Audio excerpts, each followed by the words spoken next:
खबर आपको दें कि चीफ जस्टिस काजी फायज ईसा और सुप्रीम कोर्ट के जजेस के खिलाफ सोशल मीडिया पर हालिया किरदार कुशी मुहिम में सियासी जमात से जुड़े अकाउंट्स मुलव्वस निकले। जजेस की बेगमात को एयरपोर्ट पुराने खत को बाकायदा मनसूबाबंदी के साथ इस्तेमाल किया गया। बगैर तहकीक उछाले गए इस मामले को सोशल मीडिया पर अदलिया, जजेस और उनकी फैमिली से मुतालिक हतक आमेज मुहिम चलाई गई। इदारों की तहकीकात में जजेस को बदनाम करने की मुहिम के पीछे सियासी जमात से जुड़े जाने वाले प्रोपेगेंडा अकाउंट्स निकले हैं। 12 अक्टूबर का मुरासला 2 माह बाद दिसंबर में सियासी जमात से वाबस्ता JB नामी अकाउंट से पोस्ट हुआ है।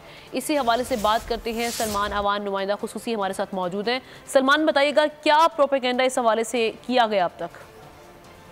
जी आमना, बड़ी अफसोसनाक सी सूरत हाल है, लेकिन मामला ये है कि ये पहली मरतबा ऐसा नहीं हुआ कि अदलिया या जजेस को दबाव में लाने के लिए इस मखसूस सियासी जमात ने पहले भी हमने देखा कि हर हरबे आजमाए जब अपनी पसंद का फैसला आता था तो जजेस को सरांखों पर बिठाया जाता था, और जब मुखालिफ फैसला आता तो जजेस की किरदार कुशी के लिए जो सोशल मीडिया ब्रिगेड है या कीबोर्ड वॉरियर्स हैं, वो हमने देखा कि पहले भी मैदान में उतर आते हैं। और जैसे कि आपने भी अभी मेंशन किया कि 2 माह पुराने खत को इस्तेमाल किया गया, तो सूरत हाल यही है कि एक 2 माह पुराने खत को उसके सियाको सबाक से हटकर, कॉन्टेक्ट से हटकर इस्तेमाल किया गया।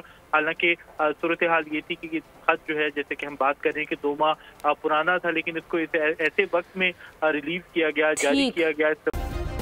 सब्सक्राइब करें और बेल दबाएं ताकि कोई खबर रह न जाए।